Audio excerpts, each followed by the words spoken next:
లూకా సువార్త 2:40 బాలుడు జ్ఞానంతో నిండుకొనుచు ఎదిగి బలము పొందుచుండును దేవుని దయ అతని మీద ఉండెను. 52 యేసు జ్ఞానమందును వయస్సునందును దేవుని దయందును మనుషుల దయందును వర్ధిల్లుచుండెను. రోజులు తరిగిపోతున్నాయి. సంవత్సరాలు గతించకపోతున్నాయి. కొత్త సంవత్సరాలు మన జీవితంలో వస్తూనే ఉన్నాయి. మనం ఎదుగుతున్నాం, పెద్దవాళ్ళు అవుతున్నాం, పెద్దలుగా చలామణి అవుతున్నాం. అయితే ఎవరు పెద్దవాళ్ళు? అసలు ఎవరు ఎదిగినట్లు? ఎదగడం అంటే ఏంటి అంటే దేవుని వాక్యానుసారంగా దేవుని జ్ఞానాన్ని మనం సంపాదించుకోవాలి. నిన్నటి కంటే ఈరోజు నాకు దేవుని జ్ఞానం ఎక్కువగా తెలుసుకోవాలి. నిన్నటి కంటే ఈరోజు నాకు దేవుని జ్ఞానం గురించి తెలియాలి.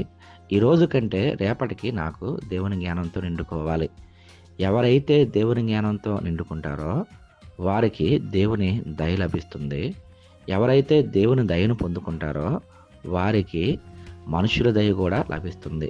ఈ విధంగా జ్ఞానం సంపాదించి, దేవుని దయను సంపాదించి, మనుషుల దయని ఎవరైతే పొందుకుంటారో వాళ్ళు ఎదిగిన వాళ్ళు, వాళ్ళు అనుభవంతులు, వారు పెద్దవాళ్ళు.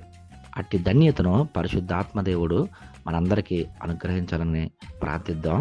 మనం దేవుని జ్ఞానం సంపాదించుకుందాం, దేవుని దయను సంపాదించుకుందాం, తద్వారా మనుషుల దయను కూడా సంపాదించుకుందాం. అట్టి కృపను పరిశుద్ధాత్మ దేవుడు మనందరికీ అనుగ్రహించును గాక. ఆమేన్.